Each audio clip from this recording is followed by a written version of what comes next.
बिस्मिल्लाहिर्रहमानिर्रहीम। अस्सलाम वालेकुम viewers, Waseem Asif real estate के प्लेटफॉर्म से +9232224046 मेरा मोबाइल नंबर है। मैं रियल एस्टेट के प्लेटफॉर्म से प्रॉपर DHA फेज़ 13 को डील कर रहा हूँ। तो सबसे पहले डिस्कस करते हैं कि आज के रेट्स। इस टाइम अगर हम 5 मरला की बात करें तो 5 मरला की प्राइस 26 लाख रुपए, और इसी तरह अगर हम 10 मरला की बात करें तो 10 मरला की जो प्राइस है वो 41 लाख रुपए, और इसी तरह एक कनाल की जो प्राइस है वो 75 लाख रुपए। DHA फेज़ 13 में 3 कैटेगरी की फ़ाइल है, जिसमें 5 मरला, 10 मरला और एक कनाल है। इसमें कमर्शियल की अभी अवेलेबिलिटी नहीं है।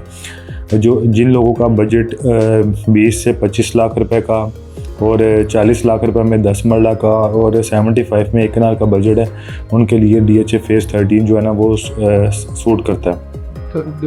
अगर मैं इसकी रिसेंटली बात करूं, जो दिसंबर से जो मार्केट ने ग्रोथ स्टार्ट की और मिड ऑफ फेब जो चीज़ें इम्प्रूव हुई हैं, उसमें जो है ना वो 5 मरला की फ़ाइल जो है ना वो 26 लाख से 25.5 लाख से जंप करके तो 36 तक इसने जंप किया है। इसी तरह 10 मरला की जो फाइल है उसने 37 से लेकर तो 55-56 तक जंप किया है। इसी तरह एक कनाल की फ़ाइल ने 56 से लेकर तो 85 लाख तक जो है ना वो जंप किया है। बेसिकली ये फाइल्स की मार्केट का ट्रेंड है कि मार्केट के अंदर जो है ना वो बाइंग एंड सेलिंग की अपॉर्चुनिटी जो है ना वो आती रहती है। जिन लोगों ने तो 18 पे फाइल परचेज़ की थी, 19 पे की थी, 20 पे, 22 पे उन्होंने सेल कर दिए, उनके पास अगेन अपॉर्चुनिटी है कि वो फेज़ 13 की फ़ाइल को बाय करें और एक अच्छे प्रॉफिट पे फिर इसको एग्ज़िट करते हैं। और बहुत सारे कस्टमर इस तरह से हैं जो मार्केट को सिर्फ यही चीज़ें ऑब्ज़र्व करते रहे कि मार्केट पहले की तरह उसी तरह 45 पे जाएगी फिर हम एग्ज़िट करेंगे, लेकिन वो एग्ज़िट नहीं कर सके। मैं अपनी वीडियो में बार बार कह चुका हूँ कि फ़ाइल की मार्केट का ट्रेंड होता है कि पहले मार्केट ऊपर जाती है, फिर डिप आता है, फिर मार्केट ऊपर जाती है। कभी भी नहीं हुआ कि मार्केट एक फ्लो के साथ चलती रह जाए और एक ही प्राइस के ऊपर जाकर स्टेबल हो जाए। ये मार्केट ऊपर जाएगी, उसमें से सेलिंग आएगी। जिन लोगों ने नीचे की तरफ से फ़ाइल बाय की है और फिर ऊपर की तरफ वो जाएंगे, वो एग्ज़िट करेंगे, फिर नीचे आएगी, फिर फ़ाइल बाय करेंगे। यही मार्केट की जो है ना वो ट्रेंड है। इसमें ये सिर्फ उन लोगों के लिए है जिन्होंने एज ए इन्वेस्टमेंट की है, प्रॉफिट टेकिंग करना चाह रहे हैं। वो लोग जिन्होंने एज आ प्रॉपर इन्वेस्टमेंट और एंड यूज़र के हिसाब से इन्वेस्टमेंट की है, तो उनके लिए ये ऑप्शन नहीं है। वो फेज़ 13 के अंदर उनकी मोस्टली इन्वेस्टमेंट भी 3-3, 4-4 साल की होती है। वो लॉन्ग टर्म के लिए चीज़ों का इंतज़ार करते हैं ताकि DHA उसमें लोकेशन अनाउंस करे, बैलेट करे और फिर जो है ना वो एक प्लॉट की तरफ जो है ना वो मूव करें। अगर आप 25 लाख लगाकर तो 1 मिलियन 1.5 मिलियन अर्न करना चाह रहे हैं, अगर आप 40 लाख लगाकर तो 2 मिलियन तक जो है ना वो अर्न करना चाह रहे हैं, और अगर इसी तरह आप जो है ना वो 7.5 मिलियन लगाकर अगर आप जो है ना वो 2 से 3 मिलियन प्रॉफिट टेकिंग करना चाह रहे हैं, तो DHA फेज़ 13 जो है ना वो स्ट्रॉन्गली रिकमेंडेड है, आपको बाय करनी चाहिए। लेकिन हम अगर पिछली मार्केट का भी ऑब्ज़र्व करें और इस मार्केट को भी देखें, जो ही फाइल की प्राइस ऊपर जाने लगती है, जो बायर वेटिंग पे होता है वो तेज़ मार्केट में ही बाय करते हैं।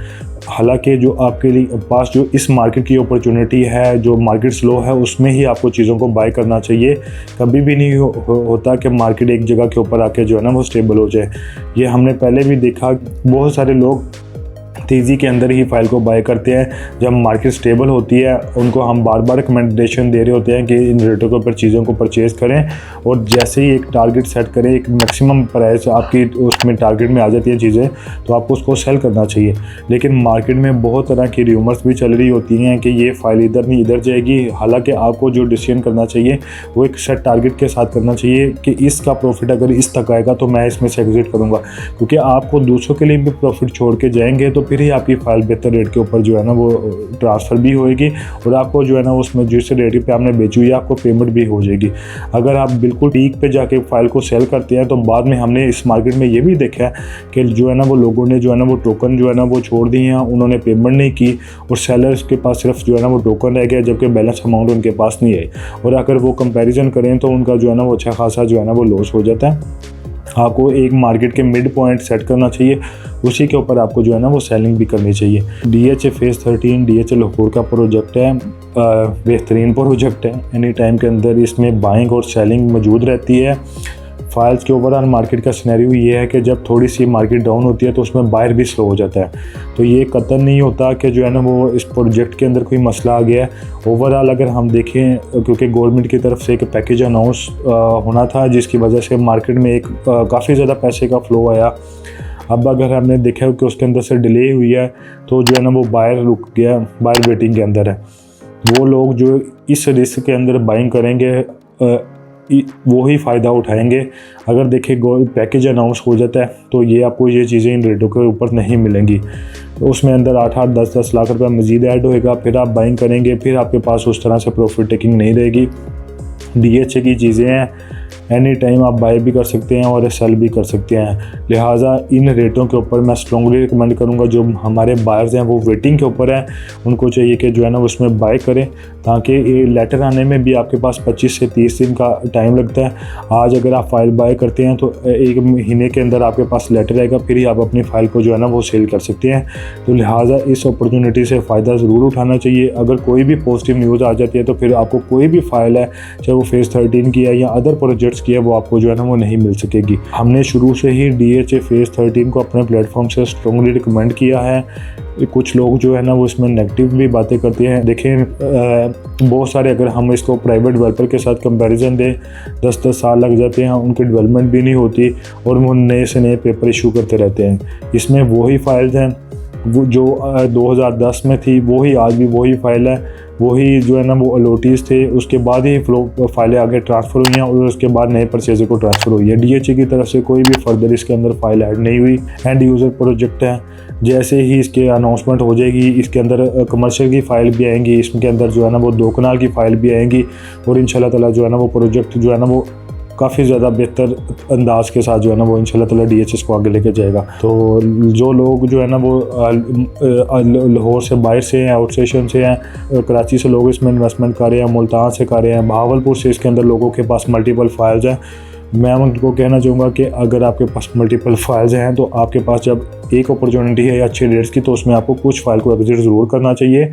हर चीज़ को एंड तक नहीं लेके जाना चाहिए, ताकि जो है ना वो आपके पास कैश इन हैंड हो और जो आपने इन्वेस्टमेंट की है कम से कम उसका जो 50-60% है वो आपके कैश इन हैंड आ जाए। तो लिहाजा DHA फेज़ 13 में जो हमारे बायर्स हैं वो ट्रांसफ़र एक्सपेंसेस के लिए या किसी भी चीज़ की इंफॉर्मेशन के लिए मेरे से कॉन्टेक्ट कर सकते हैं। मैं अगेन अपना नंबर फिट कर देता हूँ, +923224220466 में मोबाइल नंबर है। आप देखेंगे इंशाल्लाह ताला इसी पॉइंट से मार्केट के एक दफ़ा फिर जंप करेगी और फिर इंशाल्लाह ताला एक अच्छा प्रॉफिट टेकिंग इसके अंदर ऐड होगी।